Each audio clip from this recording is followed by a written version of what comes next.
Friends ನೋಡಿ, ಇದು December ಬಂತು. ಡಿಸೆಂಬರ್ ಬಂದಾಗ ಏನಾಗುತ್ತೆ, ಅಕ್ಕಿಗಳಲ್ಲಿ ಈ ಕೋಲ್ಡಿಂದ ಕ್ಲೈಮೇಟ್ ತುಂಬ ವೇರಿಯೇಷನ್ ಆಗಿ ಅಕ್ಕಿಗಳು ಈ ಥರ ಮೋಷನ್ ಮಾಡ್ಕೊತವೆ. ಈ ಮೋಷನ್ ಬಂದುಬಿಟ್ಟು ಗ್ರೀನು ಆಮೇಲೆ ವೈಟು ಒಂಥರ ರವೆ ರವೆ ಇರ್ತದೆ, ಇಲ್ಲಾಂದರೆ ಜಲ್ ಇರ್ತದೆ. ಇದು ಸಾಲ್ಮೊನೆಲ್ಲಾ ಇನ್ಫೆಕ್ಷನ್ ಅಂತ ಕರೀತಾರೆ, ಈ PME ವೈರಸ್ ಅಂತ ಏನು ಕರಿತೀವಿ. ಇದನ್ನು ಸ್ಟಾರ್ಟಿಂಗಲ್ಲೇ ಟ್ರೀಟ್ ಮಾಡೋದಕ್ಕೆ ಇಲ್ಲೊಂದು ಇಂಗ್ಲೀಷ್ ಮೆಡಿಸಿನ್ದು ಕಾಂಬಿನೇಷನ್ಸ್ ಹೇಳ್ತೀನಿ.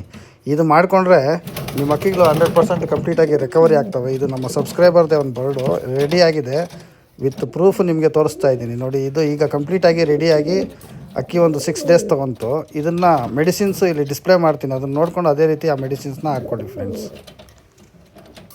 ಮೆಡಿಸಿನ್ಸ್ ಬಂದು ನಾರ್ಮೆಟ್ ಸಿರಪ್ಪು ಬೆಳಗ್ಗೆ 4 ಡ್ರಾಪು, ಸಾಯಂಕಾಲ 4 ಡ್ರಾಪ್ ಹಾಕಬೇಕು. ಅದಾದಮೇಲೆ ಮಾಕ್ಸ್ ಕಿಡ್ ಅಂದರೆ ಅಮಾಕ್ಸಿಲಿನ್ ಕಂಟೆಂಟ್ ಯಾವುದಾದ್ರೂ ಆಗಲಿ ಟ್ಯಾಬ್ಲೆಟ್, ಅದು ಬೆಳಗ್ಗೆ 1/4 ಭಾಗ, ಸಾಯಂಕಾಲ 1/4 ಭಾಗ. ಅದಾದ ನಂತರ ಡಾಕ್ಸಿಸೈಕ್ಲಿನ್ ಅಂದರೆ ಡಾಕ್ಸಿಸೈಕ್ಲಿನ್ದು ಕಂಟೆಂಟು, ಡಾಕ್ಸಿಲ್ಯಾಬು, ಡಾಕ್ಸಿ ಟ್ಯಾಬ್ ಅಂತ ಏನೇನೋ ಬರ್ತವೆ, ಅದು ಯಾವುದನ್ನ ಒಂದು 1/4 ಭಾಗ ಹಾಕ್ಕೊಂಡು ಬೆಳಗ್ಗೆ ಸಾಯಂಕಾಲ ಟ್ರೀಟ್ ಮಾಡಬೇಕು.